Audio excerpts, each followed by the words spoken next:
kita mengucapkan rasa prihatin kita ya terhadap kondisi ini, karena ini adalah bencana yang tidak bisa kita duga-duga datangnya. Tapi begitupun sebenarnya ke depan ini kita sudah harus memperhatikan keamanan lingkungan kita ini.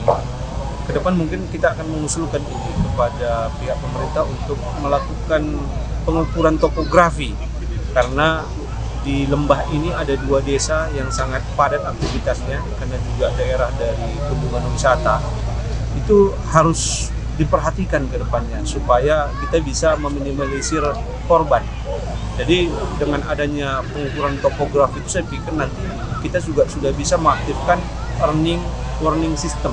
Ya, ada pemberitahuan dini tentang bahaya bencana, kemungkinan bencana yang bisa terjadi. Itu saya kira Bang, itu bisa kita lakukan.